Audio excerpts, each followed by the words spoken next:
All right. Welcome, everybody. It is, well, the cast of Woo Woo Wednesday, but it's Sunday/Monday.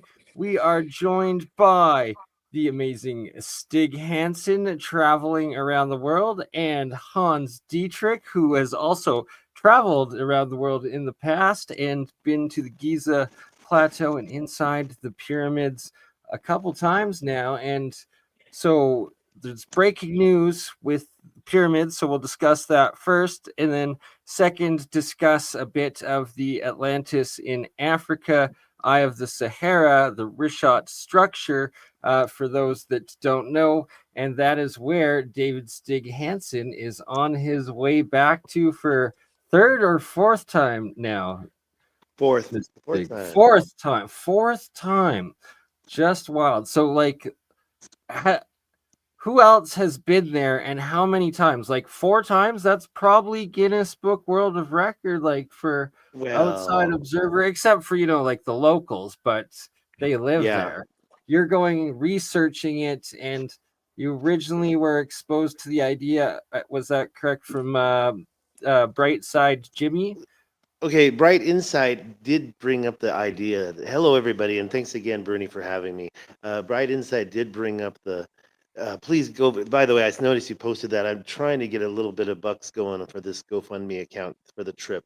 I do have donators, and if you donate, I'm going to give you a satellite call from the middle of the Richat structure. If we arrange it, give me your phone number. If you're a bigger donor.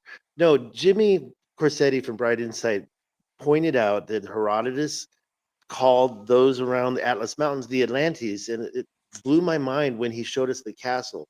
But I'd been looking at that structure since 2009, and I even posted on Facebook 15 years ago that I was going to go there one day, and so I accomplished that goal. Destiny came true. And manifest. I just have to point out the synchronicity. I literally asked that question without reading Godheart Guardian's comment, also asking that. So thank you for. I can't read that. Can you say what that said? What did he say? He was asking. I have a question for Stig. Did you get into the Richat structure before or after Jimmy Corsetti revealed the Eye of the Sahara on Joe Rogan? Right. Well, he didn't do it on Joe Rogan. He got on Joe Rogan after he revealed on his channel. Yeah, he had been covering it on his channel for like several years, right? But and he gave me a shout out on Joe Rogan, so I have to thank Jimmy for he did. That. I remember that. Yeah, he had a friend, I believe, that went there originally and almost died going across the desert getting there. His name is Josh Sigurdsson, and I hope I said that right, because I keep messing it up. And he went there, and Graham Langdon went there at the same time. Graham Langdon's been back. He's got the Archaic Lens channel, and he found some very interesting Paleolithic hand axe heads. However, I think that there were a series of projects there. I can get into that, but let's let the host control. Well, it all ties in together, and it actually, more than ever, it is another synchronicity, because the research that we've been covering, that you've been doing, and myself, of like the macro terraforming, the original like terraforming civilization that was super advanced, more advanced even than we are, and like with the mining, with everything that you've shown, the different canals and stuff, that now these underground 2 kilometers or 600 meters. Right. It makes perfect sense to me. Exactly. It makes sense to a lot of us. And that ties into this thesis I've been putting forward of the original pyramid builders, the ones that built the mountain-sized ones like Giza, like in China, like the Bosnian pyramids, that this was pre-catalysm. It was the macro original civilization, and it was also probably the Atlanteans, or whatever was referred to them as that at that time, the pre-Younger Dryas, and maybe even before that, and that there's been several different cycles, and that it could be the who did the macro terraforming. It wasn't even human, or was the giants or something, or was the Atlanteans giants, and that these were like aliens or demigods, who knows? But it's like it seems that each prevailing or surviving civilization that reached these advanced stages was less advanced and less developed than the previous founders. And that's why the deeper down you go, the bigger the stones, the more advanced the geopolymer, the more advanced the polygonal masonry and stuff like that. Oh, and David, you're covering your mic again. Sorry, thank you. Sorry about that. And let me say one thing really quick. Yeah, I do agree. There were a series of projects, and I think those projects were, like you said, each project afterwards got less and less advanced, and then a cataclysm happened. But I've more than just going to the Rashad. I'm a Google Earther. Like I said before we started, I saw the Rashad structure in 2009, and I even declared on Facebook I'm going to go there someday. So I accomplished that. But did I say that live or did we say that before? Anyways, the point I'm trying to make is that I'm also a Google Earther, and I found this type of megalithic stuff going on all over the world. Ancient megalithic terraforming, water management, probably what is mining. I can go on, and it's just amazing to me that people keep pointing at Egypt. I'm not saying Egypt's not important, but there's stuff going on all over the world that we're not looking at. I want to say one more thing, and then I'll close my mouth. I'm going to be at Cosmic Summit on the 20th to the 23rd. We're doing a panel. Nikki Anna Jones and Wandering Wolf, they just went to with Jimmy, okay? And yeah, Jimmy Oh got the yeah. trees cut down. So they went there to the Gobekli Tepe, and the point I'm trying to make there is that I lost my point. You're saying Jimmy got the trees cut down. I think that's Yeah, interesting. that wasn't really the point. That's why I got No, the distracted. I was trying Cosmic to. Summit, or which event Oh, are that's you right. going? So yeah, we're going to Cosmic Summit June 20th to the 23rd. I'm on the panel, and so I'm really excited. As a Google Earther, though, I don't think I'm going to be able to have the presentation I want to do there because it's going to be a panel. I lost my point. I said I'd shut my mouth after I made the point, and then I didn't get it. All good. So, And shout out to Wandering Wolf, Michael Collins, and I'm going to be doing a stream with him here very soon. And yeah, like they travel all over. He's traveled literally the world over a few times and documented in they're going to be high on the panel. quality. I think that was my point. Nice. You're doing They're going to panel. be on the panel too. Yeah. I The point I need was going to to make get is down and also on there. another. Sorry, the other guy is Juan Pillars of the Past, and the point I was trying to make, he's showing these plateaus in Peru. He's in Peru, and he's showing stuff. Now we know that there's famous sites in Peru, but what he's showing is just like the Bosnian pyramid and the plateaus that are like tri-level plateaus, mounds. He's showing these. Nobody sees this stuff. He recently showed a new one, and it's just amazing. Everywhere in the world, this is located. We're seeing this stuff. Right, and that's a big point now, is that there's so many different individuals that are looking at the world with new eyes and compiling all of these identical parallels of these past super advanced ruins and like the foundations, and connecting the dots and seeing, and that like with the geoglyphs and like the terraforming of the tops of hills, the pyramids. It's, well, we're going to have to do a full episode, the three of us, where I go over and fully explain the Ferrum Foundation's geoglyphology. Hans, I think I've showed you a little bit. Yeah, we talked about that the last time I was on. We were talking a bit about Peru, where I mean, you only have so much time on your tours to go to these sites. And when we went to Tipon, we had like an extra hour, and everybody was getting tired and wanted to go back to the bus. And so two of us decided we're just going to follow the water trail all the way up the hill. And it's like every 100 meters, there's another offshoot from the water trough that would fill up at some point in ancient past and would have its own pool. And it was all megalithic structure around it. And these would go all the way up the hill over the top of the hill where the water was coming from. But tourists don't get to see this. They just see Tipon, which has been, doctored up quite a bit recently for tourism. And And so, they fix stuff up and they make it not what it was, like what they right. did to Stonehenge. What, you mean they Exactly. rebuilt Stonehenge in 1952? Right, with Yeah. cranes and Well, concrete, and they just did this in Egypt to the everything. no, there's this site that was out in the middle of the desert. It would take God almost 6 hours to get out there, and it was a Stonehenge kind of like structure with rock formations, and they tore the whole Oh, thing. They tore the whole thing down and they rebuilt it at the Nubian Museum outside Aswan, and so it no and what longer has any of its stellar connections. Or it they was a rebuilt. Dogon calendar, correct? Like Yeah, a correct. Yeah, yeah. I'm trying to Wow. that's think. It ridiculous was. that they did that. I'm like Napahoaka. No, that's in Peru. Which structure? Sorry. I'm trying to think of the name of it. Which structure? It's Okay, so I'm So apologizing it to your was an audience. ancient it's stone it's it's astral calendar by the yeah. Dogons that was How like big is it? dated to like 8 or 10,000 years or something at Yeah, least. something like this. It was probably 12 by 12 foot, maybe a little bit bigger. It was all these stone pillars that were set up in a specific arrangement, but they realized that they had cosmic and solar activity involved with them. And it would take probably 10 hours to drive out into the desert to get there, or there and back, something like this.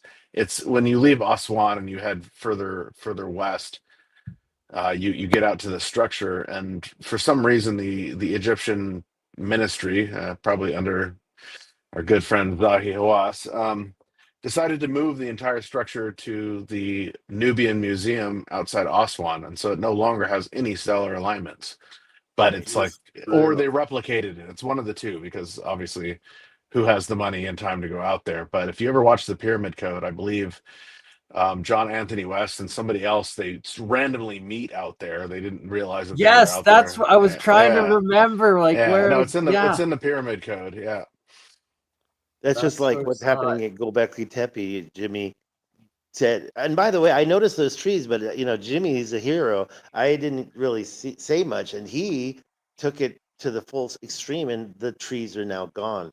But when he went Oh, there, they he are. I also, didn't realize that. yeah, they Yeah. they removed the trees, and of course they didn't give Jimmy credit, but But those root structures would destroy anything under come them, and if on. that, And all yeah. the mainstreamers were saying, no, those roots are protecting. No, what are you talking about?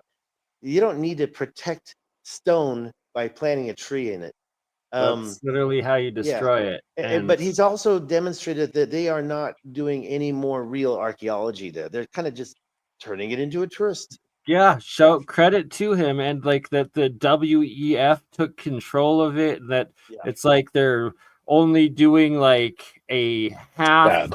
half of a percent of like a dig on the one site instead of like Right. there's still 30 some that are It's buried it's and one not to fifth like 2050 or something. 1/50th the size that they've done ground penetrating radar on, And and and remember, they've now enclosed it all, so it's a tourist attraction, and the right. rest of the site they'll never dig up. They have like an 85-year ban on that or something. Sounds Right? like another thing that they have an 85-year ban on. Anyway. No, And it's all those small rocks, those are not let's just say they're a little more inferior. So if it goes down, you're going to have higher quality stuff down below.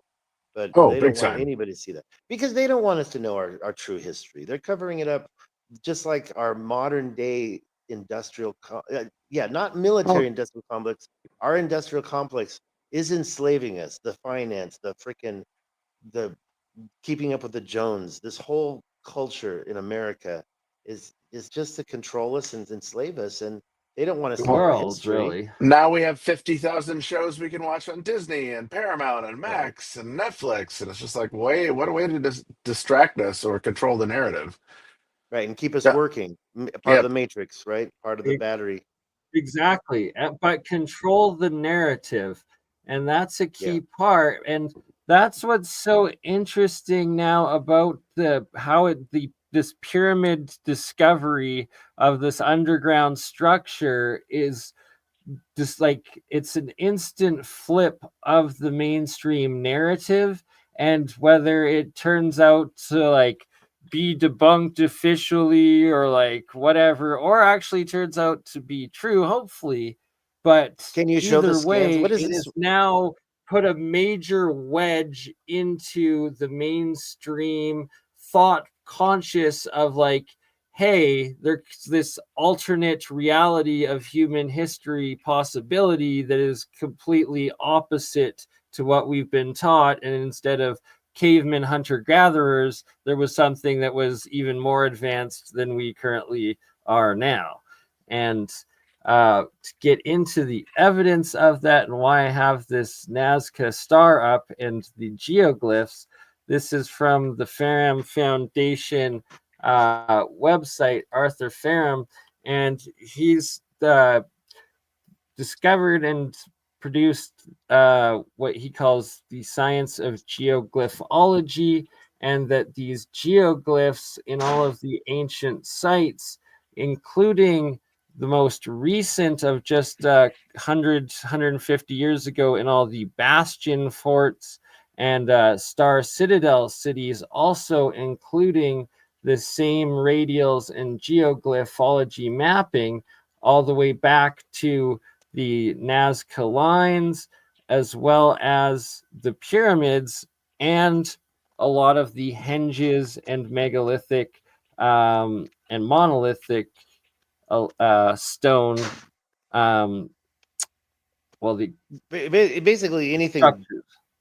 the T pillars, any type of carved stone at all, really. It could even just be an upright pillar. I saw a bunch of them today. I want to apologize. I'm hand holding my phone, and so it's quite shaky. I tried to solve that. I keep covering the mic, but I'm in the lobby here in Madrid, and yesterday we were at the National Museum of Archaeology, and there were some really large stone carved vases there, like Ben of our Uncharted X has been working on so much. And in addition, there's so many things in there that are quite interesting. But you can see how they put the ceramics in there. So they don't tell you this stone is finely carved. They just show the ceramics, the pottery. And I think that that's a sign that they're just kind of hide stuff because there's so They many do that different in things. Egypt as well. You can go to Yeah. different museums and they're like, "Oh, this is such and such a stone," and then you're looking at it going, "No, this is pottery that's made to look like stone." Hmm. Right? And more and more people and like semi-academics, but more like the engineers and like kind of geologists, but not so much. And some are waking up to the fact of geopolymer being a major factor of a I lot think so of too. what is called like the megalithic stone, right? And Yeah, that's it true. Wait, Look at Sage Wall or Granaya Shoria. It really, to me, is no better explanation than that. And a even lot of people Saxe, disagree. even Yeah, Saxe Woman, it's like yeah, you've got to wonder. It's like, okay, a lot of these look like they were bags of cement that were just, put together, exactly. You can and then still they see burn like the the they wooden burn them forms.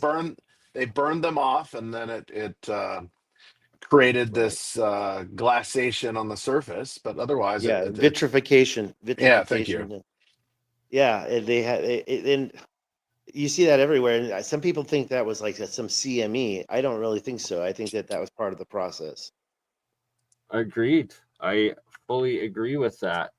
And And can you show the scans? What are we looking at right So there? I I can't was so going to tell. say real yeah, quick so before. here let I me mean, you can just get give a into quick you can get into the scans. Hold on. Yeah, go on, Bernie. Sorry. Yeah, I'll just do a quick breakdown of the geoglyphs and geoglyphology here. So this is the hummingbird of the Nazca lines, like the head, the beak there, the wings, and the tail. But he's got the angles that he measures in the lengths, and then he maps it out. And sure enough, there are all these radial points to specific geological markers. And when you go on to Google Earth and plot it out, you get to Hawaii, you get There uh, there to there are the also Faroe major Islands. points to the astral connection as well, because a lot of these were mapping star systems. Yeah, so Very like the calendars were more the stone calendars were more the astral mapping, where a lot of these specific geoglyphs are marking geological sites. And for Huh. instance, the Yanaguni structure, the pyramid under the water there, when you measure the angles out on it that he did, he found that uh, plotting their angles and lengths, it gave you all of these specific spots, including Attu Island, Alaska, Hawaiian Islands, New Guinea, Java, Sumatra, Taiwan, Burma, all the way to, um, yeah, the Alaskan coast, the throughout Southeast Asia and to Hawaii, which this territory right here that is mapped out in these geologic lengths and angles of the walls carved into the Yanaguni structure, his radials plotted out to this map, which had to have been formed at least pre-cataclysm, at least 10,000 years ago. That territory is the exact same territory that the Japanese Empire at the height of World War II was controlling and attacking. It's just, it's insane and almost ridiculous. But here we have, is it history repeating itself, or is it factions of occult elites battling for the same territories and kingdom empires that they've always possessed, possibly? I don't This is know. pre-Atlantis, right? Hey, let me say one thing. I lived in Taiwan 25 years, 100 miles from Yonaguni. I never went there, but that land used to be attached. Before the water levels increased, Taiwan was attached to that Japan I can never say that word, archipelago. Is that right? Archipelago, yeah. Thank you. And so I was shocked. I just got on top of this like in 2017. I started focusing, and I had no idea I was so close to so much.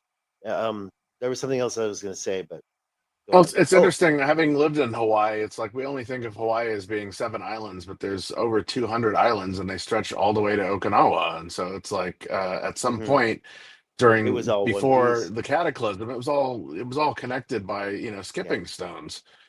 And when you No think about doubt. so-called tectonics, how did those islands get there Well, it in was the one first volcano place? that moved and moved and moved and moved and moved and moved, and so our Hot magnetic spots, our apparently. magnetic hotspots have been moving underneath the upper crust, and so this is indicative of pole shifts in a sense over the course of time. Well, if Yeah. our pole is drifting toward Norway, then it makes sense that Kauai is forming new sections to the east of it because everything is moving in that direction. So I want to Yeah. say I'm unable to see a lot of stuff. I don't have reading glasses with me, which I should have, but more than that, I can't see the comments and a lot of these charts. So I'm kind of blind here. The So what I lobby just to is getting finish more off crowded. the geoglyphs, right here, this is the Bosnian Bosnian. Pyramid of the Sun, and he also found that the pyramid wall angles and lengths were also these specific radial points that map out to all these other ancient sites, and that he was able to like date when a bunch of the pyramids were constructed from when and where they started appearing in other ancient geoglyph sites, and that he calculated that one half of the Bosnian pyramids were built up to 32,000 BCE, and that the second half seemed to be 9,500 BC. So I And guess I think it was a essentially lot right older than after. that. I think that those dates are some of the later Right. stuff. This is Well, I'm through thinking his 50,000, a calculation. million. Even Randall Carlson said 1.5 million years ago, people were quarrying. I sometimes think, okay, there's something that I recently discovered. The filament of land that connected Spain to Africa was broken by Hercules, and then the water filled the Mediterranean basin. Well, what was that? Was it a strip mine? And did these pyramids serve that purpose? Did these pyramids work materials that were being taken from the Mediterranean basin and process them? now everybody's starting to believe, in my opinion, that the pyramids were definitely not tombs, right? But more chemical processing. I don't know about power plants, but maybe chemical power plants, and it just adds up, Well, it's especially. interesting. I've been in all three pyramids, and the middle pyramid has the least amount of information inside of it. You walk down a tunnel. To the right is what they call the tomb, and then Right. at the bottom of the tunnel is what they call the secondary tomb or the altar. Unfortunately, And he just broke it's up. Was like that him or me? how He much just we more? just Yeah, Bernie freezes every once in a while. That's why I keep Is that going just him or is that all of offline. us? No, No, he's it's there. just me. But I could And hear you still. so, Can you hear me? so Unfortunately, both of you are breaking up. I'll cut my video for a second. So, having gone Yeah, down we into hear you now. both Menkaure and the Central Pyramid, it's like there's not a lot you can see in there versus the Great Pyramid, where you have three chambers and then some alternate chambers and tunnel systems. But in the Middle Pyramid, it's like it's huge, and I have a weird feeling that actually the Middle Pyramid is bigger than the Great Pyramid, primarily because it still has No, part of its it's outer older. It's its outer older. casing, and Yeah, it it still has the shows. casing stones. Yeah, all three of them show massive evidence of water damage 2/3 of the way up it. There's no way of not looking at that. You could Yeah, see it in the right. Great Pyramid. You see it in the Middle Pyramid, especially where the upper casing stones break away. It's a wave formation. But when you go into the Middle Pyramid of all of them, there's hardly anything inside of it. And so you're like, is this really this massive of a structure sitting on this little of an interior? There's got to be something else here.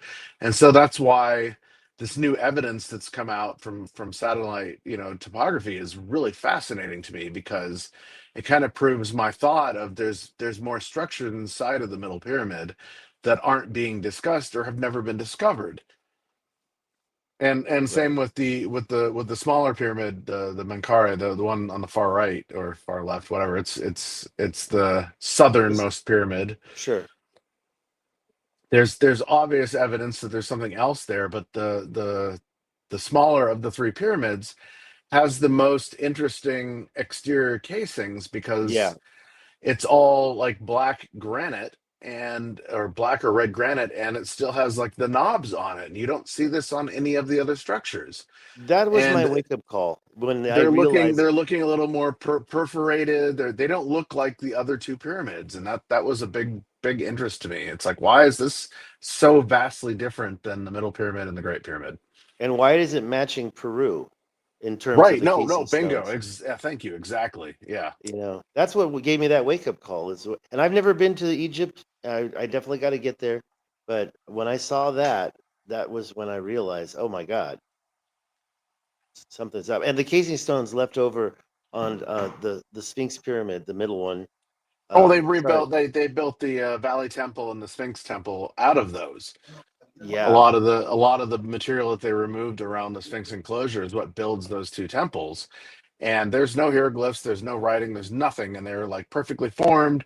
They have weird corners that wrap into the stone next to it, which Right. is what you see Yeah. in Sure. Peru as well. It's like, Yeah. what?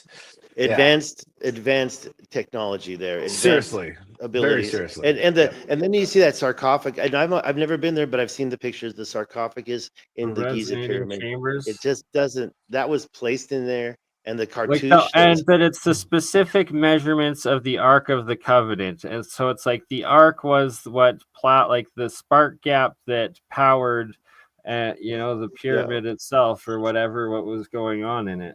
Which is why the Levites, the levitation, the Levites, they were the ones, they had to wear special garments in order to carry the ark around, because the radiation from it would kill them. And so, what is it? Yeah, it's radiation, is what it is.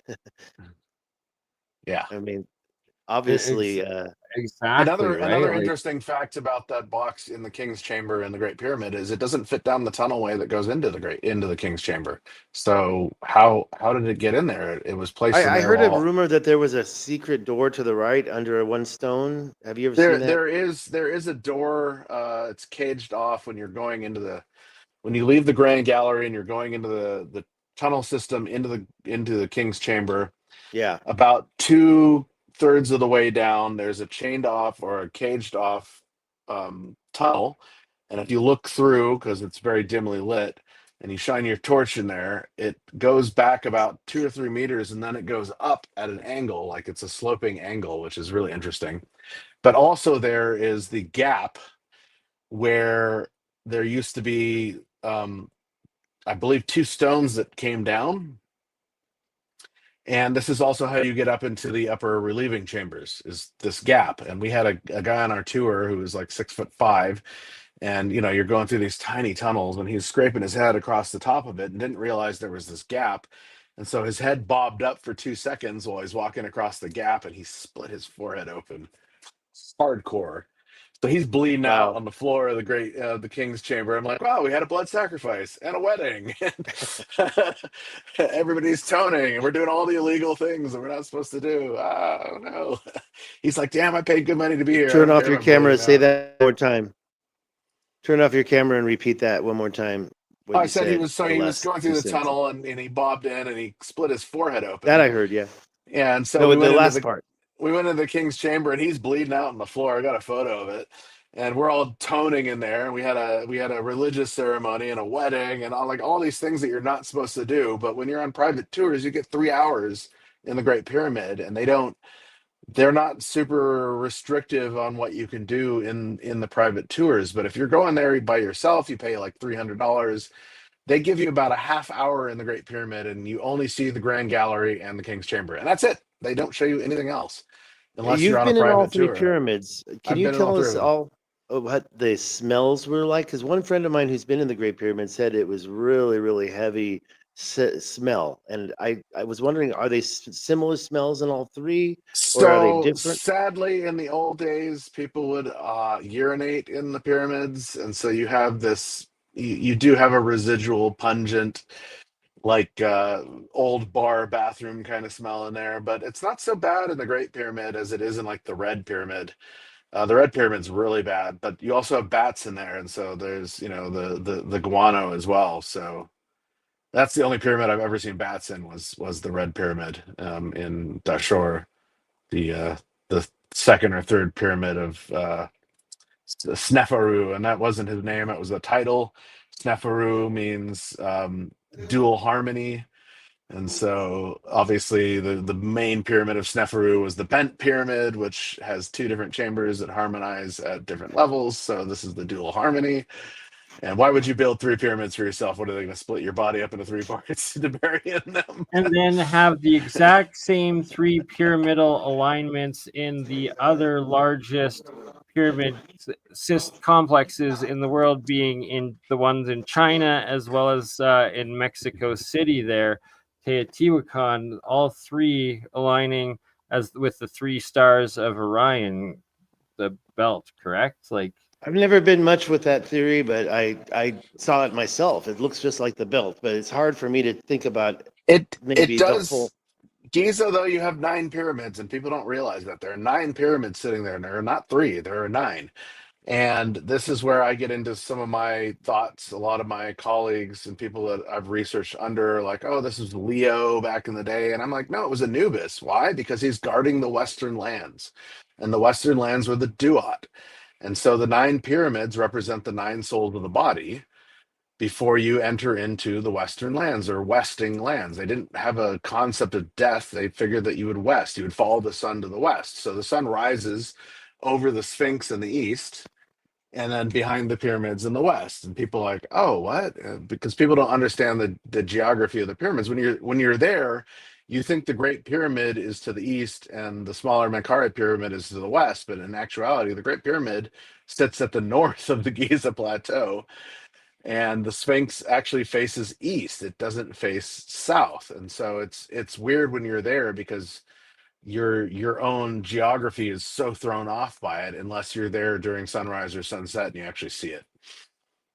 I want to say a couple things. Unfortunately, I want to let your audience know I'm probably going to only be here for another 15 minutes. A couple of reasons why. Number one, this place is waking up. I'm in the lobby of a hotel, and secondly, I'm getting the notifications that I'm using up all my bandwidth. data. So Yeah. Yeah, but I still Well, want if to you're stick in the with this. hotel, you next time log on to their Wi-Fi, my I should friend. have right now, yeah, and maybe I can try to do that. But unfortunately, I'm also going to have to kind of get together with my traveling partner and Yeah. have So breakfast no too. worries. So So another let's have 15 you minutes. speak your But one speak more. your knowledge and Oh well, yeah. no, not just that. Actually, I think I've said a lot of stuff. I also want to say, Bernie, please don't cut it. I want the rest of this on my channel, so don't cut it if you can. Okay, for That sure. would be great. Yeah, and I'll watch it later and I'll learn from it. No, I'm learning a lot from you right now.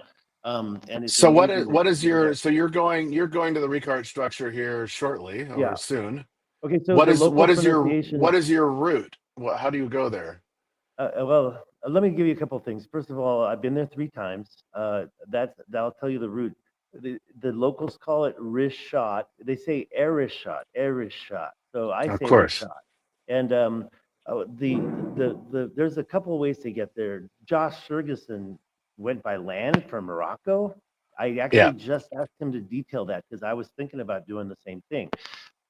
He went down through Morocco. He told me how he got there. He started on buses and then he got private cars. I don't know how he did it so quickly, Sorry, but he, Stig. Oh, you're yes. good now, but you were covering your Oh, mic I for a was covering second. it But up. So I'm so you're good sorry. now. Yeah, that's part of the problem. Hand holding. I need to solve this. The part two is I've been to the center, obviously, but the second trip I went to the parallel canal. Sorry, the parallel canals was the first trip. The second trip, I was looking at what I believe is ancient megalithic terraforming at the highest point. That tour right there, if that's coming from my Twitter, is over. I didn't make that. And that was because they wanted an English speaker if they had English speaking clients. So I already told that story, but we do have a tour in November scheduled. If there's no English speaking clients, I may or may not go still, but those guys that found that artifact that you're Yeah, looking at right now, show the artifact, yeah, Bernie. they Go did a down. test. There it is in that, yeah, that thing is crazy. That's located in the 50-mile long canal. Okay, There we so go. Yep. Those yeah, four. that thing, that's part of it, but there's actually kind of two parts. The Russian group found that, and it's totally blown my mind. They tested it. They found iron enriched. It's iron enriched. It's manganese has manganese oxide or whatever. Anyways, that's what they use to make steel. I believe this is like a really old artifact that's been sitting there for thousands of years. I think that the ancient megalithic terraforming, which is why I'm going back, I'm going to what I call the Giant's Quarry.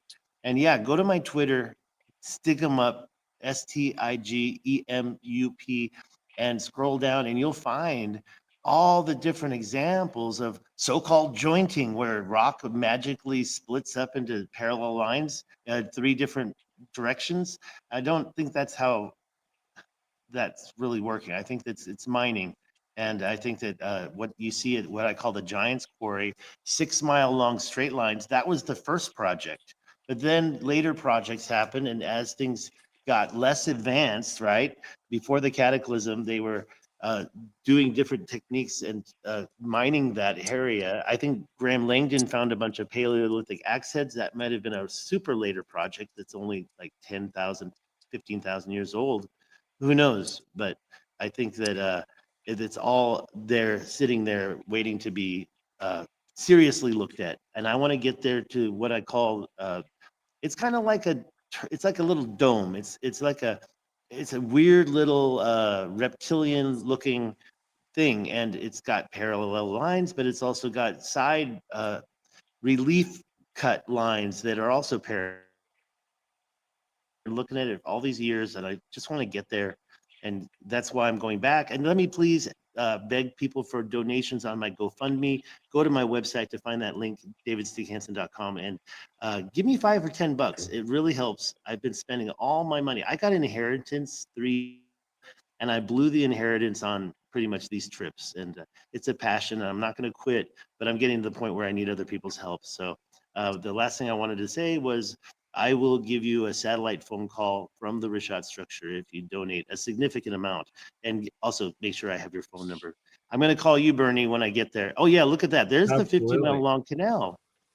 And Right? that And thing, like, look at the size of this canal. Like, that arrow is that's pointing at people there. people. Those are people. Right. Those walls Like, are about Wow. 50 feet high, and that's where they right, found like that that's, thing. and look how straight it is, and then they found that relic in there. Like, That's this is 50 on such miles a long. macro scale. That, Just that It's wild. canal. just This an is a. old river system. Come on, guys. Oh yeah, Just kidding. rivers are always so perfectly straight. That okay. So let's just say this: that 50-mile long segment going through 2,000 feet high mountains. On both sides of it, maybe there were ancient seas, or maybe it got washed away. But that's pointing right at the Rashat structure's mouth. And in my opinion, it's just Well, a even smoking even in gun. this photo, you can see a continuation underneath the N structure there in New Find. It looks like it continues It on. has a little tweak, and it connects to what I call a natural feature or a river. Right. It's a Interesting. kind of Well, that yeah. that And one that one photo of them finding that artifact, I thought it was much smaller than what we were talking about, but it's like a meter, a little over a meter long. That's no, really the whole interesting. thing is about 10 feet long, and what No, it is So it's that's two people. halves. This is a picture taken from inside that channel. Like that's, Yeah. it's just, it's That's wild. pure Like, bedrock. It's not like it's dirt that washed away. That's bedrock that's been removed. And it's hmm. so perfect. And I also walk through the parallel canals that are not as tall. They're only about 20 feet tall inside, but they're Wait, parallel go and go. go go go back a couple photos there, Bernie. Was that actually a natural oasis that's in there? Yeah, the one on the lower right. There's water is still there. Water is still there. Yeah, there's the S- lake. There's crocodiles in there. And Interesting. yeah, you well, can I don't know see how about it goes crocodiles in that straight one, but down they there, do right? have Like, them. so you can But see like a you can flood see came how in and it broke the it canal, and the continues canal through. Yeah. keeps going out. Yep. And Right? Like, you can follow it 50 miles through, and you can find wild. prominent stuff like this every few miles. Little Yeah, you can cuts see through it the flooded bedrock. like this way. I think that what happens there, that's like a little connecting. I think they used natural features, whoever these people were. And Or a I'm not saying they were connector. humans. Well, if they were using this as a canal or even as something for irrigation, you would have a natural feature that would feed it. So that would make a lot of sense. It actually Yeah, it points at the mouth absolutely, on one actually. way, but the other way it points at the Senegal River. It doesn't go directly to Atlantic Ocean. However, I do believe, of course, there's a canal that did. And then you have the ancient Tamanrasset Paleo River, which no longer exists, but you can see it very clearly on the Piri Reis map. And I want to say one more thing before I forget, but the the thing that I recently discovered, remember when I was mentioning the filament of land that connected Spain to Africa that Hercules broke, called the Pillars of Hercules, right? Um, in addition to this, I showed in a map recently. It's not really a real map. It was more based. Yeah, look at that. I don't want to get off track. So let me focus. The the map that shows that said the filament used to exist. That's a belief they had in the 1500s.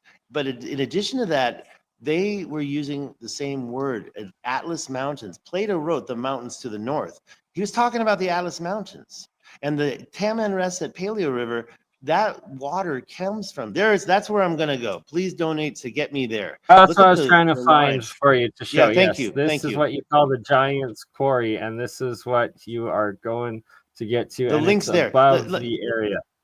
Let Yeah, me so finish it's the right point. here compared to the. Sorry. I think that Plato was talking about the mountains to the north. That was the Atlas Mountains. Plato, see, this is the deflection even Randall Carlson does. There are pillars of Hercules. He said beyond the pillars of Hercules, beyond the pillars. But guess what? He also said that the twin of Atlas received the lot of land across from Cadiz. Cadiz is just past the pillars of Hercules. So don't just like go through the pillars of Hercules and straight out to the Azores. No, you've got more in the story. The Cadiz, Gadieris, is the land that the twin of Atlas received. The Mauritanian king was also named Atlas. So I'm sorry, Western Africa was Atlantis, and they even the modern day translations are just trying to deflect this. So I have an um, interesting thought about that because Atlantis, to me, in my research, is not so much a place, but a time period. I Because agree with that. I they agree. talked about more than five capitals, which were global, and so Poseidon was the Right. one that went down. That was the one that was flooded out or sunk or whatever. Very good. I And, like that. and the Yeah. main capital was like a circular one, right? So it's like, Right, and so that's Well, why and this makes a lot more sense that this could have been one of the five capitals, And And then people say, they found higher ground, which would have been Giza, or there's another name for Giza, but it means the mouth of the caves. who Uh, the oh I can't so think of the name of it the at the top Tamans of my head.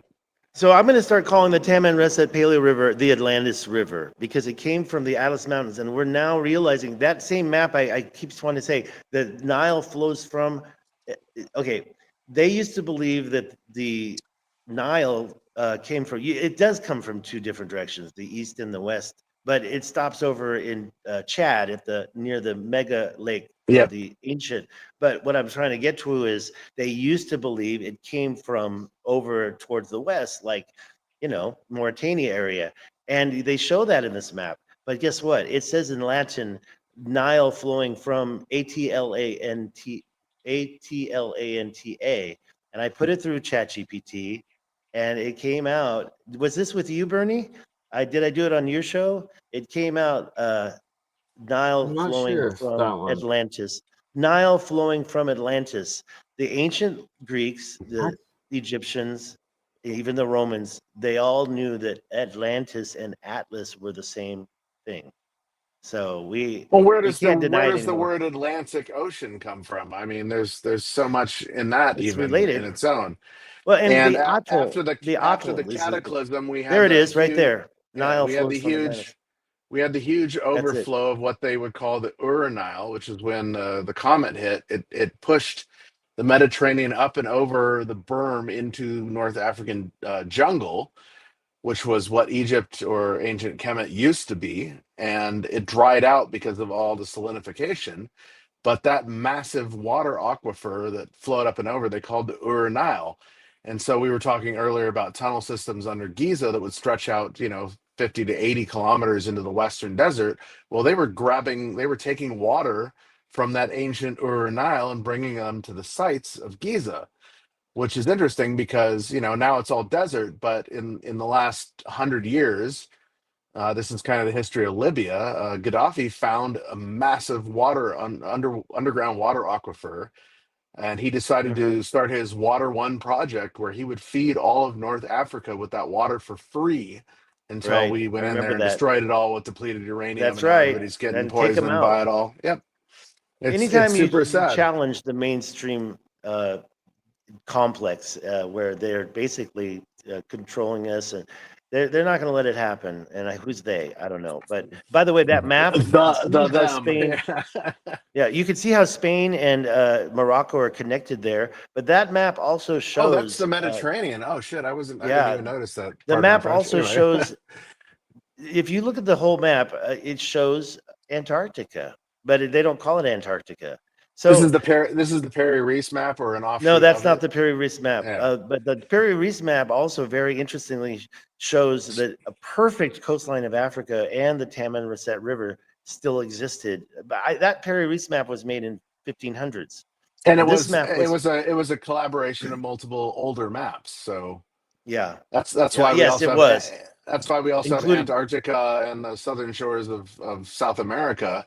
But Antarctica is like free of ice, which is so bizarre to even see on a map. It's like, well, that couldn't have been that long ago, because our ice, as we know today, keeps shifting from north to south to north to south. And they're like, oh, all the ice sheets in the north are melting. And I'm like, yeah, but Antarctica is building up more ice than it's ever had in its history. And so this precipitation is moving across the planet. So it's all. I think it was a one world civilization, it and then had it to have slowly been. changed back into Atlantis. Is that time period, as you said, it's a period of time, It's a period of uh, time. and I say Absolutely. pre-Atlantis. Oh, and when you talked about geopolymer, the other thing I wanted to say was I've been to Shiprock. I've been to what I've discovered myself in Pie Town, and what is up in Colorado. That's all controlling the continental divide, the watersheds, and what I have demonstrated myself is you can take that. I got a piece of the spine, these long so-called volcanic dikes, but they're bigger than any volcano, or and And these so things are straight all and so they're long and ferromagnetic. really Yeah, and feral. it's Okay, There's we a need lot of ferromagnetic. to. that.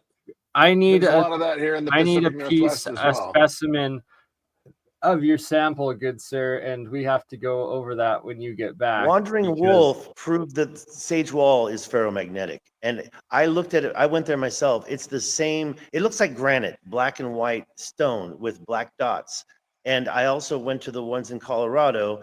There's this I can't remember something arch in the Spanish Peaks. Same thing, black dots. And I went, and sometimes it doesn't have the dots, but it's still ferromagnetic. I took one big stone from Pie Town, New Mexico. If you don't know what that is, Pie Town, New Mexico, look at it in a topographical map. 2 parallel ridges, each 12 miles long. I climbed one, and they are not, they, to me, are smoking guns. Sorry, it's this. I've talked about it a million times, so I don't want to start getting down that road again. I'm they're curious if just, the Ricard or Al Ricard structure is anywhere near Rashad, yeah. Rashad. Yeah, I call it Ricard. Sorry. Anyway, Sorry, that's go just, on. if it's anywhere I'm sorry. near I'm sorry. no, you're all good. If it's anywhere near the like uranium deposits that they discovered in northern Africa that could have been a massively ancient nuclear. Okay, first of all, I didn't even site. get into all the megalithic dumping I found. There's a lot of overburden dumping, and there's these straight lines in Mali. They're just too unbelievable. But the Tamanrasset River came down next to the Rashad structure, but then popped back up over this black mountain. That black mountain, I believe, is ancient pay dirt. Somebody dumped there. It's iron ore. It's one of the longest trains in the world take that ore out of there. I don't know about uranium, but I believe it's more than just iron that they were mining and Well, they processing discovered it. that there was an ancient structure in northern Africa that had it was still producing nuclear fusion, not fission, fission, one of the two. And it was like an active nuclear site. And they're like, the only way this could have happened is through a possibly a man-made chemical, fusion aspect. And so I've always wondered if that was anywhere near that, because that's, a major source of power. And it's still active today. And the question is, how old It's a is ley it? line. Yeah. Okay. The Interesting. Rashad, it's ley line number 20, if you know the numbers. And Yeah, that makes also sense. it's part of an ancient an ancient equator that goes around the world and lines up a bunch of ancient sites. But I'll tell you one more thing. We found, and Bernie knows, a second structure that's circular that if you connect them together with the Rashad, it's perfectly parallel with this ancient equator. So it's and there's so many circular structures in the Sahara. When people say, "Oh, it was this or it was that," people call them craters, but they're not crater formations. People I call need to them share all this with my plugs. friend who does ancient mysteries. He's an Iranian guy. I'll be speaking with him in LA April Okay, 4th, 5th, I'm and happy 6th. to. He We need to connects connect all off. these sites through mathematics, but I don't think he fully understands the I can't think of the word, but the connection that is between all these sites at the level. Because what Bernie was just showing earlier with all these connectivities and mathematics coming off of Yanaguni, or you or whatever, coming off of Yanaguni and all these other sites, it's like this is right in his area of research, but I don't think he's connected those dots quite yet. And I think this would really solidify more of his research, because the stuff that he showed me when I was in Las Vegas last October when I was speaking was mind-blowing. And I'm like, I've never considered connecting all these sites. Yeah, you're connecting them on a flat map, which is different, but it's kind of the same. It's all these angles and these geometries and these distances, and they all connect to all these ancient sites. And so, yeah, Ancient Mysteries Decoded, that's his name. Yep. I hope we can I still feel so bad because You're covering your mic I'm again. covering my mic. Yeah, I'm covering covering my mic again. I'm trying to read all those comments, and there's like 100 of them that I missed, and I can't see them when they flash on the screen. I want to do this on my notebook, or if I have to do it in the lobby again, at least get it and scanned. connect to the so I'm Wi-Fi so you're covering not my using mic, up all your data and and getting connect to the charged. Wi-Fi. Yeah. So before But you I'm go, going to get out of quickly- here. I want to. Yeah, but just quickly before you go, I got to show you one last thing, my friend, and that is these ancient maps I have up, and that you can see right here that's still got the river going from your Rishat area and through the mountains. And all of these ancient or old maps pre 1500 have What year is that map? Antarctica. There you go. Yeah. With called as Terra Australis, and it does also connect to Australia, I believe over here. That's a great but, map. I haven't really seen that one before. Which one I is haven't that? there's either. a few of them. So this one is Orbis Terrarum Typus de Integro. Yeah, when you zoom in on it, it gets super blurry. But So 1,000, 1,500. What's L is what, 20 or 50? Zoom yeah, in on yeah, that. it's- I'll yeah. see it. I can't No, see. that's not Roman numerals. That's Latin. My bad.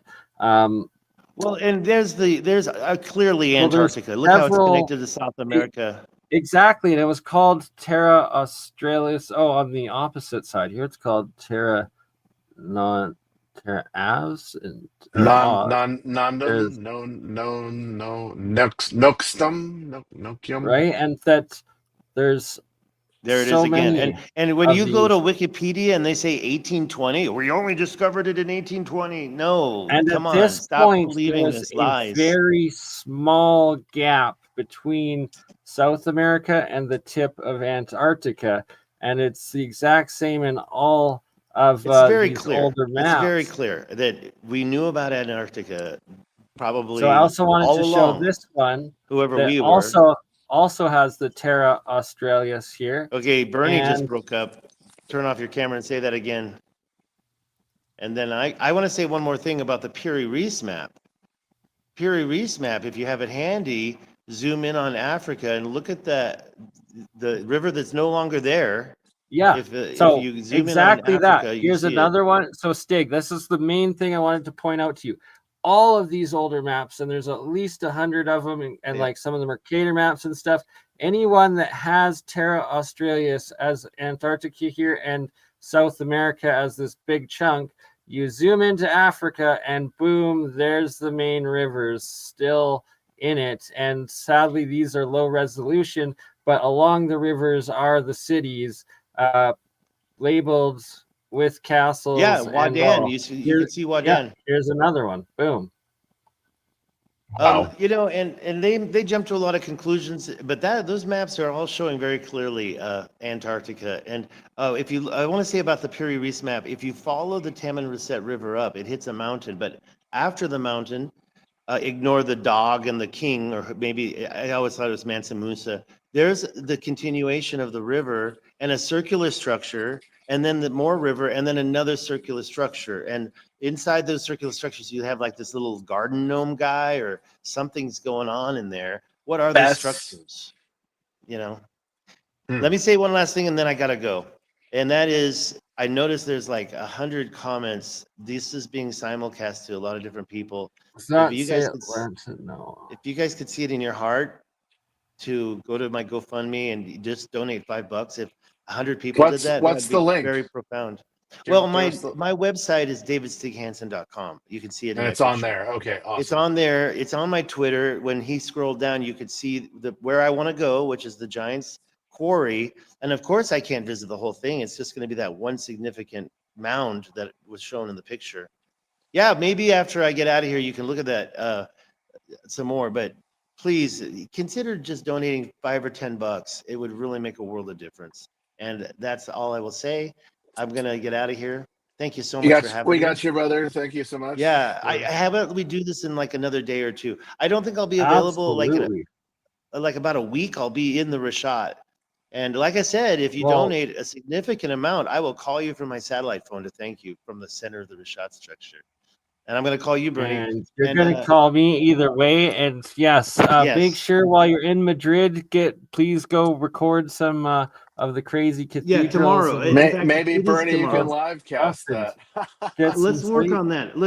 I'll let you guys finish. Hans, we got to connect off screen as well. So I'm going to make sure Bernie helps me to get that because of what you mentioned about your friend in LA and more and much more, right? So let's do that. My battery is now dying, so I gotta go. But I love you guys, and I want to keep on going this week. Let's do it, okay? I'm out, guys. Thanks so much. We love you, Stig. I'm gonna be listening. I'll try to comment.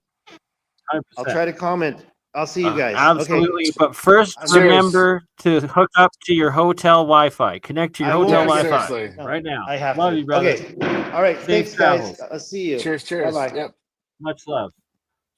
All See right. ya. So we'll continue on with the second hour here, and we will go over a little bit more of these ancient maps, and then we'll get back to also well, actually Giza. first, yeah, we'll get back to Giza, but we'll go over how vast and how advanced and how hidden the ancient pyramid civilization Well, was, they've and they've how discovered what 1,500 pyramid sites now in Mesoamerica that are just still buried by jungle. right, and like That's some of them mega, that's massive. And when I was at Nakmal in the middle of the Yucatan jungle, beautiful site. It's like one of the tallest pyramids of the Mayans. They got two ball courts there that have the angular structure versus the straight structure that you see at Chichen Itza. It's all connected by an ancient roadway that the jungle has just obviously run over, but you walk over it going to the site.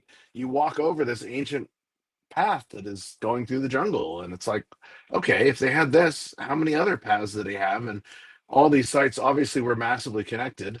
We're now back at Nazca, and so there's an interesting article that came out. I can't remember the guy that put it out. I just saw it in my feed recently. And he thinks a lot of the leveling at the top of the mountains where they would level it all down was for gold mining. And I thought that that was spot on, because you would level that area and then wash all of it out with whatever water systems were up there. And that washout would create your gold in the lower valley system. And then you'd collect your gold and move on. And so they would level the tops of these mountains for gold and other minerals, and then move to the next site. Oh, they were ancient runways. No, I don't think so. I think they were mining sites.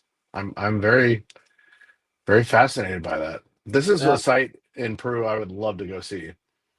you and me both, and we're gonna make it happen in It's 2026. this is a hard one to get to, just because the tourist when you're a tourist, you don't get opportunities to go there. I think Brian's been there privately, but I don't think he takes anybody there.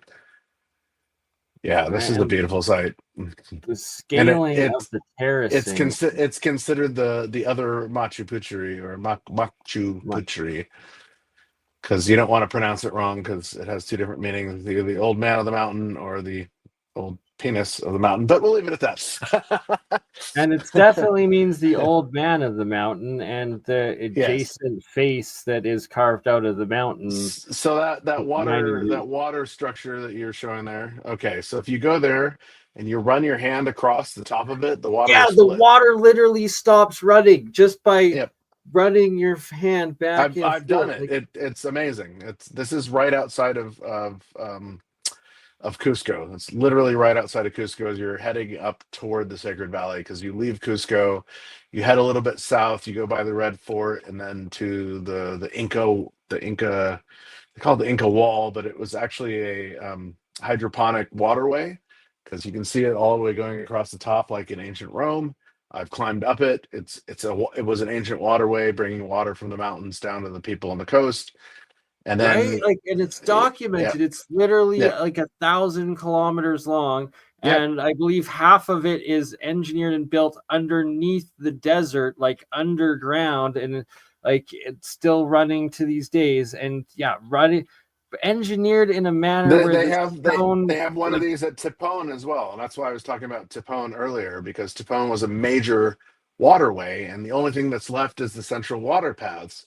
But like I said, we had like an extra hour, and I was ambitious, and so this French guy and I, who was on my tour, we climbed up the rock wall and went probably a kilometer up the mountain, and every 100 meters was another 100 yards, whatever system I use. All systems, they're all kind of the same to me in my mind. Was another alcove that this water system would come down and then spill off into. But today it's all dried up. They're not using these, but it was all this megalithic structure wall like you're seeing here around. I have photos of this around all these I water was just alcoves. about to ask, and for our next episodes, or can you do you have access to them now? I'll try Next, and dig them up. They're on my. I think they're on my megalithic site. I oh, changed it all. we need to go back there together and explore these Dude, I places. want to go back to Peru so badly. Egypt was beyond mind blowing, and I'm so glad I went there after Peru. But Peru literally shattered my BS meter. I was like, okay, I can't. I'm not a scholar, but I know what I'm looking at, and I can't describe any of this to anybody. You have to go there and see it. Yeah, you see it on all these amazing shows. Thank goodness for them, because they've introduced me to areas of the world I never thought even existed. But man, these sites just they're so mind blowing to me on so many different levels. Where is Tapone? Let me see if I can find this. This is Sexy Woman. Like this is Somebody sadly destroyed the Inca Roca wall in Cusco, where the pillar or the stone of 12 sides is. Somebody defaced it recently, and I'm like super saddened by that. what? Yeah, That's why the F would you do that? Come on, guys. crime against humanity. Sir, big beyond, yeah. I don't have this on here. This is in Cusco, correct? That's Cusco, yeah. So on the right is the Inca Roca wall. On the left is more. So there's two different time periods you're looking at. Actually, three, because the causeway was made by the Inca. So the wall on the right is older than the wall on the left. The wall on the right it's a green. It's not andesite. There's another stone that they use there, and it comes from literally like 500 kilometers away. So you're at 13,000 feet building this wall that's coming. What? There's no And this oxygen. is why it has to be geopolymer, and that How geopolymer the is hell are such you a moving this stuff? feasible. Well, because they had a method of grinding it or breaking it down. And shout out to Bob Green, Martin Fleischmann Memorial Project, and what they've created with the oh goodness, it's the tornado one. It'll come to me. Anyways, it's like this ionic twister that just breaks down stone at the ionic level just from a vortex wind. No energy or like electrical digital technology needed, just this vortex of spinning air creating these evos, electric or exotic vacuum objects, that break down the molecular bonds into like this nano powdered state, and then they'd be carrying it literally as powder, cement powder, from where the source of the rock is, and then that's how they're able to make it into these giant, massive rocks, is because essentially they were casting a cement into all of these different individual shapes. That's how it would be so easy to buy. One day you're doing like one shape of the different stones in one part, the next day you do the next pour, and that's how you're able to get all the different angles and have like just your wooden or whatever trusses and And we talked about this before, and I find that that's logical, because then they would burn it all off, so you have no residue of it. And if you go to the Inca Roca wall and you go around the corner from it, there are pieces of it that have been shifted from the earthquakes, and they're not straight cut up against each other. They're curved. They have like this arcing curve, and then the piece above it fits into the arcing curve, and you're like, that's wow, that's some technology. If I could share my screen, I don't know where I go to do that. At the Share bottom there. screen. Yep. Do I have access? Yeah, you should probably be the window option or tab option. I think the browser cannot access your screen. The computer capturing a different screen to see if this continues. Now I'm trying to capture this screen because this is Tipon. My chicken. Anyway, Sorry, some Nepalese swear words there. Share screen. Yeah, okay, let's try this again. It's not going to allow me to do this. Are you kidding me? All right, well. What? Yeah, it says the browser can't access your screen. Try capturing a different screen to see if this continues. Well, I can't capture a different screen, so Is I there can post these in the private a chat, I different guess. tab like when it says share screen, it should give It you doesn't give me any options of screens to Chrome share. tab, window, entire screen. Nope, Nothing. I don't get any of that. Yeah. Let me Wow. try again. Present, share screen. Screen sharing is easier with 2 monitors. Yeah, I have 2 monitors. Share screen works best with the computer. Yeah, I got all this. Yeah, well, I'm not using Chrome, so that it wouldn't be in Chrome anyway. It would just be a Yeah, screen it share. should give you the browser option, and then it should also give you like a window option. Your browser has blocked your screen. Oh, well, great. Oh. Thanks. So I'll throw a couple of these into the private chat. Maybe you can share them there. I don't know if that will even work. We shall try it out. No, it's not letting me add anything to the private chat. Man. Yeah, Weird. if I was on my other connection, I think it might work. But I'm not. So Well, we'll make a full episode out of it next time, and we will also have to do an episode with, was it a Persian friend you said that? yeah, his name is he goes by Ancient Mysteries Decoded. He's a Nice. gentleman from Iran. I'm trying to remember his full name. It's like Yeshidazir. I can't think of his last name. I'll look him up real quick. Yeah, we'll have to do an episode together. He's super fascinating. His stuff is mind blowing. So pardon me for messing your name up, brother. But ancient, Right, like yeah, Ancient Mysteries Decoded. This is his work. this is somewhere else, I believe, in Peru. But he does a lot of these connections. I'll post this in the chat so people can research it. Hold on a second. This is his Facebook link, but yep, it did that come through. I don't know. I have a weird like link connection on my stat, so I'm not sure if that came through. Did it? Yes. I'll put it in the private chat. But yeah, no, this is his stuff. He's really intelligent gentleman. Blown away by his work because it's connecting all the dots like we were just connecting, and I think yeah, exactly, bingo. Nice.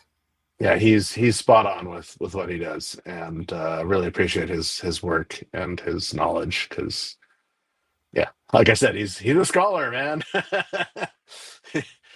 Very nice. He's not one of us. Well, we're all scholars in our own, but he's not one of us. So hey, whoa, I'm one of his mutual friends. Interesting. Of course. So is Walter. So is Julia. That's hilarious. But Those my mutual friends, I believe, but yes. Right? Because it's my Facebook account, but or maybe it's his, I'm not sure. Could be. Either way. But we're all he's mutual speaking friends. in LA. If any of you guys are interested, come to LA April 3rd or 4th through 6th. I speak on the 5th Saturday about the ancient mysteries of Kemet. And then Sunday, I got a second lecture. So I'm doing Dropa again for all those that missed it at Conscious Life Expo. But yeah, that's his. Hey, I did those graphics. What do you know? Anyway, Nice. not the mysterology at the top, but but that's my work. Yeah. I So like it. anyway, he's super fascinating, and he'd be a good person to get on your show if you can. I think he 100%. lives in Texas now, so Well, kind of you need to your talk to him time and we zone, need to not make mine. it. I will definitely do that for sure. So He's we got definitely a somebody you. couple more woo woo Wednesday episodes right there. And let's continue this on and get your thoughts on this from your experience in the tunnels, Hans. So I've only seen about 5 layers deep of the tunnels, and this is what you can see exteriorly. You can pay the guys with the keys just just west of the middle pyramid to go down into other tunnel structures. And so this to me is fascinating. This graphic is kind of deceiving because it shows that all It's this is not to underneath. scale at all. No, and it shows that it's all under the pyramid, but actually 1 through 9 there is all within the pyramid. But Pyramid, you yeah. you don't see any of that because you go down. You don't go down very far, but it's like solid walls, and then there's like one tomb off to the right, and then there's the other altar down at the bottom of the shaft, and that's all you see in the middle pyramid. Which boggles me because you're like, okay, in the Great Pyramid, there's all these other tunnel systems, so why wouldn't they be in the other pyramids? And so this to me is super fascinating because it's showing that there are not only a possibility of other tunnel systems, but a support structure, which kind of would make sense considering how much weight is sitting on top of the Giza plateau with all the Right. limestone bricks. Right. Yeah. I'm not sure And what I think about this yet. I've watched neither do what I. And I've watched a couple of podcasts on it already. And it's interesting to me. It's really interesting to me because it kind of solidifies what I've been talking about with the east-west tunnels that go out into the desert. And I learned this from Yusuf, and Yusuf learned it from his father because his father that's used to go down Clement. into Hakim Abdel Awan used to go down into these tunnel structures and swim through water, and he would pop up just about everywhere from Saqqara all the way to Giza. And so these tunnel structures exist and they connect to the Osiris shaft at the bottom of it. There are two tunnel structures that go off from it. They're both closed off. Gee, I wonder why. Because Zahi Hawass closed them off so he could drain the structure and see what was in the green quartzite box, which came from Lebanon. And again, another box that doesn't fit down any of the tunnels that are down there. So how the hell did it get down there in the middle of the bedrock? Which is another thought that people have, that the entire Giza complex is geopolymer, and it was a giant cement complex that was built. And so to me, that's always been super fascinating. The labyrinth complex is not at Giza. It's unless they're talking about it's at a city south of it, but it was something that the ancient Greeks talked about and nobody knew that it was there. And then they started doing ground penetrating radar and realized that there was this huge superstructure, underneath all of this, similar to what you see at the Serapeum. Very, very similar. They didn't know any of that existed, and now we know that there's a massive underground tunnel system at the Serapeum that houses all these boxes. And whereabouts is the Serapeum? what's that? Whereabouts is the Serapeum located? It's south. I guess it is south of Giza, southwest of Giza. So it's in now I'm spacing on it. It's not in Saqqara, it's in Dendera. Okay. And it was a structure that they discovered. There's two tunnel systems with 28 alcoves. All of the alcoves face not magnetic north, but perfect north, which is interesting. So obviously there was a different magnetic aspect at that point. And all of the alcoves house these. God, they're probably the size of my office. So it's like 10 what by they 12. call bull boxes. So the reason why they call that is because they found a structure in front of this that were more crudely carved. And in one of the very, very crudely carved alcoves, they found the mummified remains of an Apis bull. And so the Apis bull was basically called the Seraph sounds like bull. some ape bull to me. The Apis bull was basically a Brahma bull, what we call out of India. It was that's where the name Seraphim comes from. The Seraph bull. It was this bull, but they found this one bull that was mummified in the chambers before you get into the megalithic chambers. And what's interesting about the megalithic chambers is, I don't know if you can pull up a picture of them. I think I might have one somewhere on my website.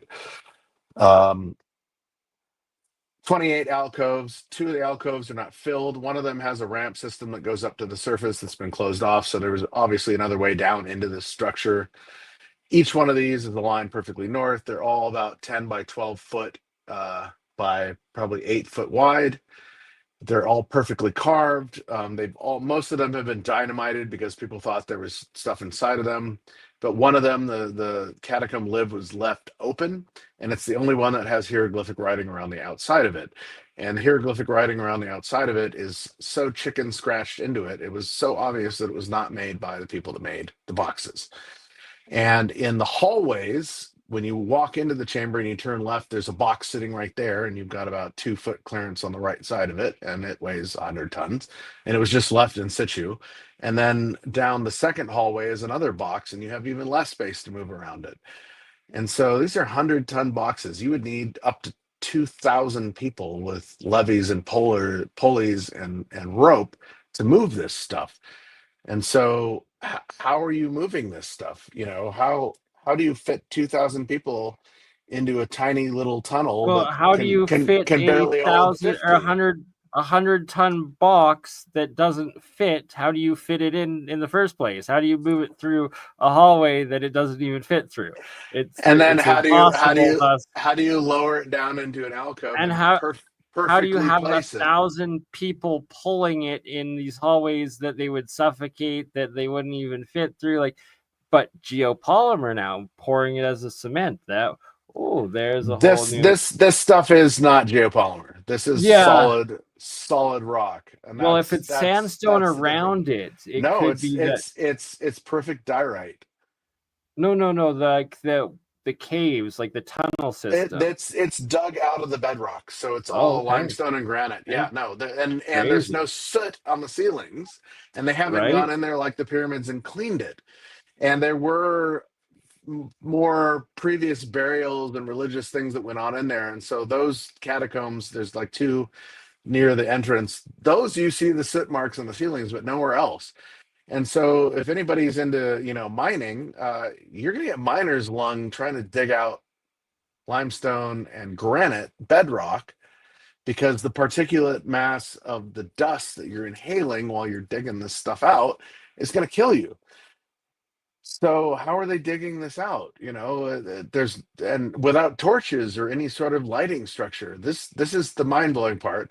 And then the other thing that people don't realize, because they only focus on the boxes, is all the boxes on the left and right side of the boxes are arched alcoves as in the back. And so there were other structures that were in there that were doing something to the boxes. And this is why I've thought, with a few other people I've researched with, that maybe these were seed banks, something that was keeping an alchemical process or some sort of hermetic process.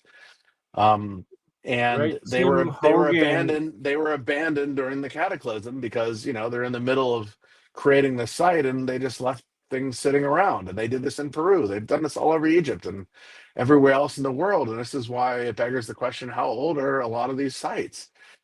And quackademia, I love to keep quoting this wonderful term that Joseph Farrell came up with, but quackademia only wants to stick to the religious or biblical scriptures of nothing existed before 7,000 years. And so you keep digging up sites under massive mounds of mud upon the Nile. Well, if your civilization has been there for 7,000 years using the Nile, how are you digging this stuff up still under mud and saying that it's still part of the civilization? No, that stuff would have been used and utilized unless there was a massive flood or flooding system in our more recent past. There could have been, but we don't have evidence of it. And so a site like Luxor, I always talk about Luxor. Luxor was buried under a mound of rubble, and they built in the 1300s a mosque, a Muslim Arabic mosque on top of this mound of rubble. And then in the early 1800s, the Germans came in and they saw that there were things sticking out of the rubble because it started to wear away over time, and water and rain in the system, even though there wasn't much. And they said there's a structure underneath this. And so they dug the entire thing out and rebuilt it. And it's very obvious that they rebuilt it. And this is the site of Luxor. Well, Luxor connects to Karnak, so it's an extension of Karnak. Karnak is one of the largest sites in the world. You could spend a week there and get lost and never see half of it because you're just so mesmerized with what you're seeing. But Karnak is connected to Luxor through the row of, they're not sphinxes, they're like um, what do we call them? Lambs. It's the row of lambs. And so they're lamb sphinxes. Yeah, if you could show some of these instead of, yeah, this is the underground possible labyrinth, but we don't know what it looks like. The This is what they labyrinth. thought it. This is what they thought it looked like. But Well, yeah, it's from a copper engraving from like the 16 or 1700s, I believe. I was trying to yeah. find Look up Luxor real quick, and yeah, Luxor is an interesting site. Like I said, it was buried under a mound of rubble, and the Germans saw this and they rebuilt it. And the site we see now today has been completely rebuilt. And strangely, the mosque is still sitting on top of it because that was what was there before. And so they had to obviously preserve that because it's a religious structure. And yeah, where is this? This is not, it's, I'm trying to remember where the labyrinth is. It's not at Giza, it's at another site. I believe Sakar, the Crocodile Lake or the Crocodile Palace, where there's supposedly the two pyramids in the middle of the lake that drained, and that And there's they're one no of the longer pyramids. there. Yeah. They're no Yeah, longer there. Yeah. Because when I think of the Crocodile Palace, I think of Komabo, which is further down the Nile, and there's underground structures there. They would take their initiates through the Crocodile Cave. You'd have to swim. I know where the entrance is, and I know where the exit is, and you'd have to swim about 300 meters through this cave, complete darkness. At the bottom of the water is all these crocodiles. And what they would never tell the initiates is the crocodiles only eat 2 or 3 times a year. So you're totally safe when you're going through this initiation, but you're conquering your fear to go through it. And so this is how they would initiate people. So yeah, this is Luxor right here. So all this was rebuilt, and you can look at it and see that it was rebuilt. Everything about, 2-3 fifths of the way up it is all rebuilt. right. And And that's the everything. statue to the right of the entrance has a crack mark that goes all the way from the head or the crown all the way down through it. And there's ancient use of, God, they're huge. Like they were putting either stone or metal into it to repair it in ancient times. So this means it Right. was There's a this means it was, lot of evidence of yeah. ancient I kind of iron discovered that because people just walk by this and I'm just like, well, what about all this? It goes all the way up the rebar, right? side. Like Yeah. Well, they would put literally. metal structure or other stone structure in it to solidify the crack. And the Germans came in and they cemented the whole thing and removed all of that. So we don't know what it was actually there, but it's all cemented together now. And those holes are still there, but most people don't see them because they're so fascinated with everything else. Because the statue right across the aisleway there is perfect. And so one of them was broken, and one of them wasn't. And so they were just all repurposed and rebuilt as we do over time. And that's why I keep wondering, if we're doing that in modern times and you look at the dream stele in front of the Sphinx, and it clearly says that somebody came there and rebuilt and remodeled it because it was so broken and refractured. The question is, why weren't they doing this to ancient structures along the Nile? And why are we just now digging them up? Well, because these structures were never found by the ancients. They were much older. But we're told Yeah. that they exist within this 7,000-year timeline, which is just ridiculous. Great point. Great point. It's ridiculous. Yeah, I'm sorry. I've been there. I've seen it. I don't agree with that. So It's I'm like, just oh, gonna. the Ramesseum. So you have this colossal statue of Ramses, Ramasu, the rebirth of the sun, which is what Ramses means in outside of the Greek and the Suf language. It had toppled over, and Ramses carved his name into the shoulder horizontally, which means that he carved his name into the shoulder after the statue After. had toppled. And Oh people are my like, god. oh, it's a statue of Ramses. And I'm like, no, that should be a vertical. And That. all the hieroglyphs should be shifted differently. And you see this also at Luxor, where a lot of these statues of Osiris or whoever this is, there's a belt system around the waist, and then there's a sword or like a jola or side strap, and there's a sword attached to the belt, and across the belt and the sword is a hieroglyph that's clearly been graffitied on top of what was originally there, and it says Ramses II, and that's why I say it's horizontal in that statue, and it's the same at the Ramesseum. And so he just came through and carved his name into everything deep enough that nobody could remove it, and yeah, everything is now a statue of Ramses. When who knows who it was. That needs to be like fully documented and like just mass spammed everywhere, because it literally destroys the narrative.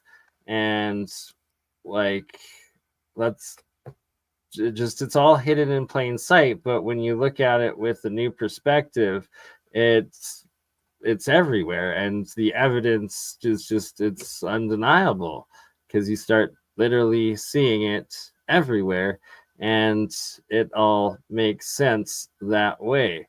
If you don't mind, here, I'll play a little bit of the Labyrinth video here. Yeah, please do. It's been a while since I've actually watched this, so yeah. Right? Yeah, and rest in peace, Carmen Bolter. She actually was the Egyptologist I department. have some issues head with Carmen, but I really appreciate and respect her research. So absolutely. And yeah, so she's showing here in like the next minutes where the labyrinth is. At Delta. And where is this location relative to the Giza Plateau in Cairo itself? It's 95 kilometers south, and it's beside the Fayum Oasis.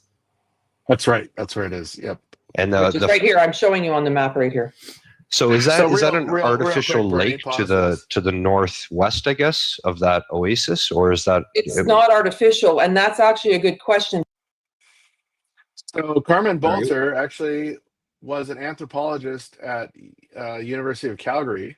Yeah, I know. I was just saying that she's literally Yeah, in the the same department when my dad worked there. So that's why I'm like, I know her. I've met her. So she's an interesting character, but I've had some issues with some of her research, but that's beside the point. She does amazing research. So go on. Yeah, it's at Hawara. That's right. Yeah, Hawara pyramids. I know, and it's like it sucks that she's passed now. I was actually like, I reached out to her and had just started talking to her before she fell ill about actually like going and That was me interviewing her.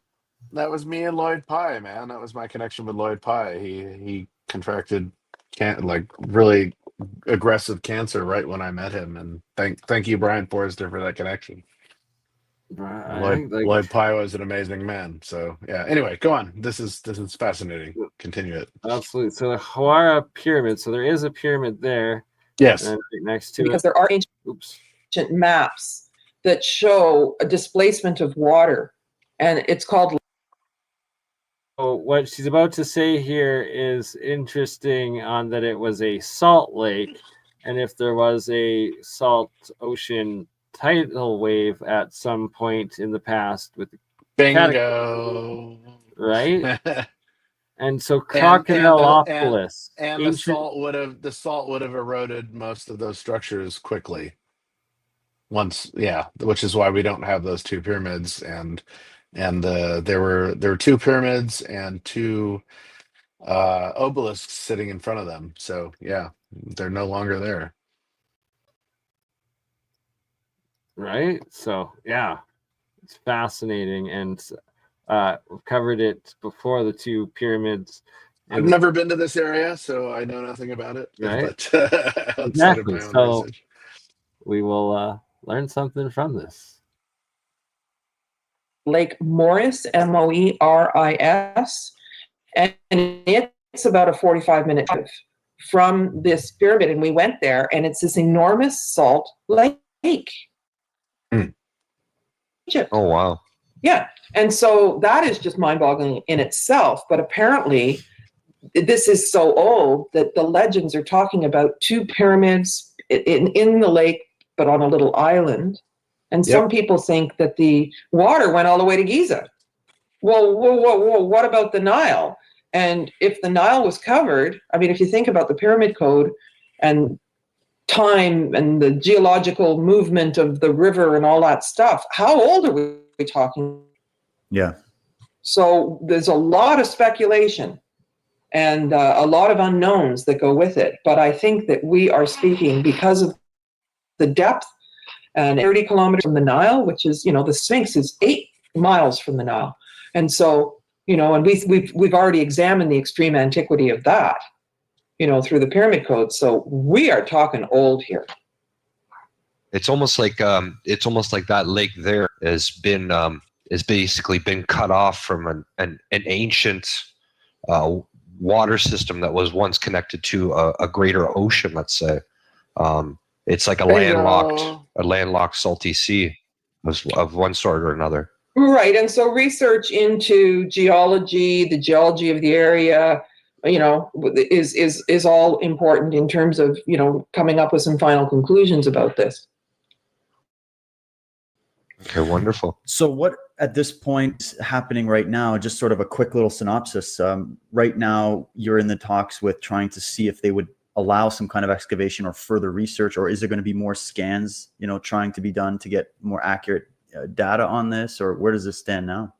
Well, the final report, will have the details, but there's an instrument that they bring with them that is more accurate than the other things. And so we are proposing to do boreholes into the key rooms that have, I'm putting it out there, there's 6 rooms that apparently have gold. And so we can say X marks the spot and drill the borehole and send a 3D mapping camera in to show the whole thing. And I suppose we could do virtual reality with that, whether or not the excavation happens. And that's just amazing that you can actually do that nowadays. And that's a very unobtrusive way to actually explore an ancient site without doing too much damage. The small borehole, and then use that camera there to see what's there instead of ripping the whole thing out of the ground. Well, and okay, so. Sorry, did you have a comment, Hans? Oh, you're muted if you're trying to talk. No worries. If not, I said what's that? No, I was just stating. Yeah, no, I appreciate a lot that she's done. Dark Journalist interviewed her, which was really amazing before she passed during COVID. She claims to go to a couple of sites that she actually has never been to, and that to me was where I was like, okay. Oh, interesting. And she tried to own all of Hakim's work on the Pyramid Code so that none of the family could actually spread any of his knowledge, and that really bothered me on many levels. But her research is great, regardless. That's just my beef with her. Fair enough. You can't claim somebody else's research as your own, and because you copyrighted it through your TV series, that's beyond bogus. Yeah, it sounds like some Gaia stuff. Yeah. Anywho, we'll play a little bit more here. Just where they. I'm just stating that, but her research is spot on with most of what she does, and that's why I'm like, wow, she really did amazing groundwork, and she was the one that met up with John Anthony West in the Pyramid Code at what is the name of that spot? It's really going to bother me, but way out in the Western Desert where the where the Dogon the Stonehenge, the calendar was correct. Anyway, go on. So I'm just gonna play this part here where it shows the scans that there's 2 separate layers, one above the other, and that they've shown, and that so the Italian group with this new method of their Doppler radar, or whatever the heck it was, they're apparently the next thing they're doing and currently doing is mapping the whole, or scanning the whole Giza plateau, which, if true and all of it's actually accurate and true, this is the big thing that they would definitely be mapping and confirm, and should be able to produce a second batch of what we're about to see here with the labyrinth at the. What did she say? It's like 100 kilometers south of the Sphinx, I something think like this. 30 or Yeah, 40. She might have said miles. Well, yeah, the raw. that's about 100 kilometers. So yeah, Oh, okay. All right. 60 miles, 100 kilometers. Oh, Same, I'm same. looking for the blue scan right here. Nope, that's the blue red. Well, there you go. There's the elevations, and somebody must have known that the rooms follow parallel to an existing canal that's there, and these chambers are really big. So, I just want to point out there that this is Klaus Donna's geoscan from 2015. So it was Klaus Donna, amazing individual in alternative history research, and Agreed. his friend that I guess does the geoscans. So if this was all like underground, it would have been water. They would have been using this similar to the Osirian, where a lot of that was underground as well, and the Nile would flow up and over into these structures, and they would use them probably for mineral ores or ore refinement, something along these lines. Don't know. I mean, there's so much, but if this is as old as it is, then none of this would have been flooded by water, but a lot of it today would be. Yeah, right. And well, I get and this spot potentially would be dried out though, because there was an ancient lake next to it when it was, but I guess that would have to have been after it was built. So it would, yeah, definitely was flooded after its initial building, which again, pre-cataclysm. I guess I can just show you this little animation here that's showing that the levels don't connect. So it's completely separate, two levels with no snakes and ladders connections between them. So what a lot of people, think is it's going to be like a tomb where you go up and down in between the two levels. And so in my mind, this suggests that it's different constructions. And this is a reoccurring theme in Egypt is different stages of the civilization building on top of more ancient structures in order to provide a place marker or to just to guide people to the sacredness of that site. Do you think that this is something that's happening with this site here in Hawar? Well, I don't think it's a temple. My dog is barking. That's okay. Should I go save her?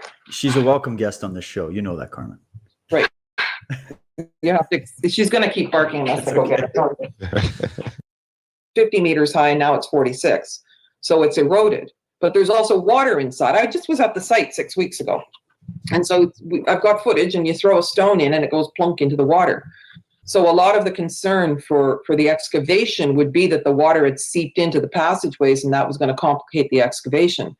But we did the full scan for water, and apparently the water's underneath the lowest level. And what's the institutionalized view of the Hawar area? Like, what is the standard saying right now that people? Is there any special significance given to this area in textbook Egyptology that you're aware of? Well, Flinders Petrie did a dig in 1881 and uncovered the Ptolemaic stuff and the Roman stuff. Now, the wooden sarcophagi that the Roman level has the oldest painted lifelike faces anywhere in the world, apparently. And so they literally would take the face of the person who had passed away and paint it on the foot of their wooden box that they. Wow, like look at the depth. Like the eyes are so realistic in the supposed Roman era wooden painting that they found there. That's super fascinating because obviously, the Roman era was like 1000 AD, but There are structures in the Giza Museum, or structures, statues in the Giza Museum that have glass eyes in them that look so real. It's unbelievable. It's like, okay, so they were doing this long before this period, but And why? You know, why are you keeping that kind of realism? That to me is, I mean, obviously you want your emperor or your, you know, your master of sorts to live throughout time, and so you would recreate them so that they were as lifelike as possible. But that's super fascinating. I do believe all these structures connect. Obviously, this is, you know, scan pyramids or whatever it was, and they couldn't penetrate everything, so they just don't know where all the tunnels are. Obviously, as you see with the red layer, there's shafts and tunnels that don't connect. Well, of course they all connect. It's right. Oh, just, exactly. yeah, exactly. So they're just not seeing what they could see fully. But what a fascinating thing to find, because it's not necessarily a labyrinth, but it would have been described that by the first people that had gone down into those catacombs. Right, and whatever it is, and that there's the legends of the ancient Greeks of the the Crocodipolis, this two-story ancient labyrinth, and that oh no picture. Sorry, got Wrong another pyramids. Those are in Sudan. Anyway. right, which is kind of close, but here we go. So Hawar today. What's the pyramids of the past, and that there was this canal going over top of it, and the supposed two-story labyrinth thing. The original picture I was trying to show, though, of it, of yes, I mean, this. sadly, we don't really know what it would ever have looked like. We just have, you know, what's left today. And if you look at now and then, but the then looks more like what we're seeing with some of the underground structures where there were rooms and catacombs and they were all connected.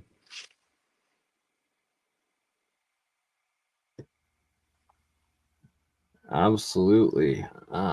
Here we go. Sorry, just trying to load one last reference What's picture. interesting is Hawara And is a mud brick pyramid, which is why it collapsed, which means that it was not the original structure that was there. And so they probably saw the two pyramids in the lake, they disintegrated over time, and they rebuilt something to re-represent that. And exactly. we have no And idea if this is what it looked like underneath, but yeah. so this is from a like 1500s or 1600s copper engraving made, that was apparently made replicating one of the ancient Greeks original drawings and accounts of what this site looked like.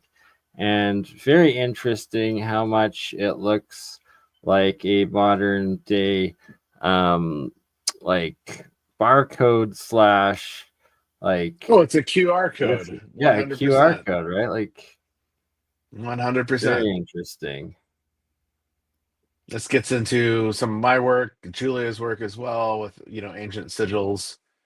And Right, like a they strangely look potential. all like circuit boards. And you Yeah, know, exactly. Like this is a macro circuit Michael board Tessarian potentially talks too. about this. Freeman Fly talked about this. But it's like, okay, all of our devices, my cell phone, my magical watch, all these are circuit boards. And so, what were the ancient sigils? What were the ancient circuit boards? And why are we using them on a micro scale versus the macro scale today, which is interesting. It's like we've taken this ancient grid technology and we've put it into the size of a cell phone or Right? our Like computers. Yeah, it's mind blowing to me, but it's the same technology in a weird way. You have a salt crystalline basis, silica, right? And you have quartz yep. and gold and silver, which are pumping the Conductive. electrolysis. Yeah, and so we've figured out how to make these massive structures into very, very small, compatible structures. Right? And so it's like, was it giants and macro demigods that built these originally, and now we're just the smaller version? I don't know, but it's Well, you look at a place like interesting. Cappadocia or Kuya, and you have similar underground structures. These are these labyrinths that people lived in during the time of a cataclysm. We don't know when. Obviously, you can't carbon date stone. This is the biggest issue I have with, a lot of researchers. Oh, they carbon dated this to this, that, and the other date. And I'm like, no, they couldn't have, because it's stone. Unless you have organic materials around it, you're only carbon dating those organic materials. And so if something was buried for 20,000 years. Exactly. And it's like, so some survivors refound it like tens of thousands of years later, had a And they fire built there fires around and it and cooked their meal. Yeah, contaminated exactly. everything. Contaminated the site. Yep. Bingo. Yeah. Yep. You got it. So one last thing here before we have to go, as we're just about to reach the 2-hour mark. And what I find absolutely fascinating of these older, like French and German depictions from the 1800s and earlier, is that these pyramids are looking like the Sudanese, the upper Egyptian, not lower Egyptian pyramids, but they're claimed to have all been technically along lower the Egyptian, but they call it Upper Egypt because of Yeah, how the sorry, Nile flows. Yeah. Yes, sorry, I had that inversed and wrong. No. You're Opposite. perfectly right, because that is considered Upper Egypt. The lower portion of the Nile, Aswan, that whole area, or Lower Egypt is what we Right. consider Giza, because the Nile flows north; it doesn't flow south. Exactly, right? So in the mouth of the river. But yeah, that there's all of these massive different, like the steeper incline, the they've now find in Sudan, and like it's not the pyramids of Giza and the main pyramids, and they are depicting them all over, and they were also depicting them with some sphinxes, which with multiple in a couple of the images.